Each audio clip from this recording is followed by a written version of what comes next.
Wow! Meron ka 8 kilo. 8 lang kilo. Gusto ko 8 kilo. Inihan pa ito sa tagalya.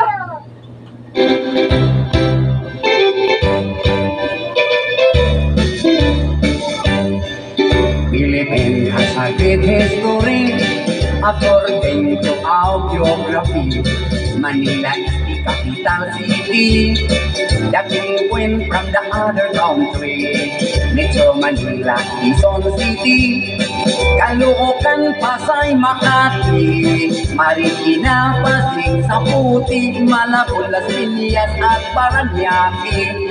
From the north, Batanes, Apari, Ilocos Sur, Ilocos Norte, Isabela, Cagayan Valley, Mountain Province, La Union, Baguio City, Nueva Ecija, Nueva Vizcaya, Tarlac, Pangasinan, Pampanga, Zambales, Bataan, Abra, Bulacan, Cavite, Batangas, Laguna.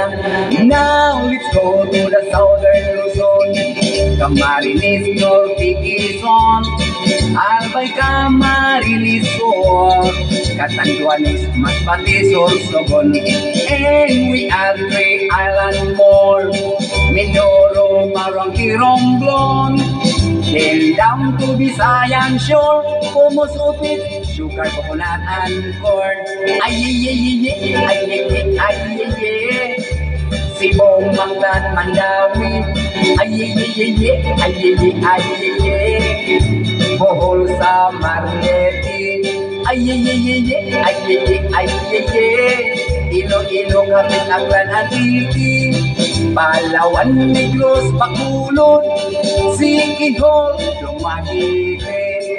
Now let's go to the land of promise, the land of Mindanao, Bukidnon, Zamboanga, Misamis, Mambahabuan, Agusan, Surigao, Cagayan de Oro, Iligan, Usamis, at the 3 provinces of Davao, Davao Sur, Oriental del Norte, Cotabato, Lanao, Sulu, Tawi-Tawi.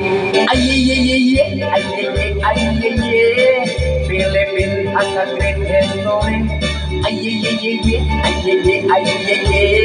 Manila is the capital city. All tourists are invited to see. According to our geography, Philippines is a beautiful country.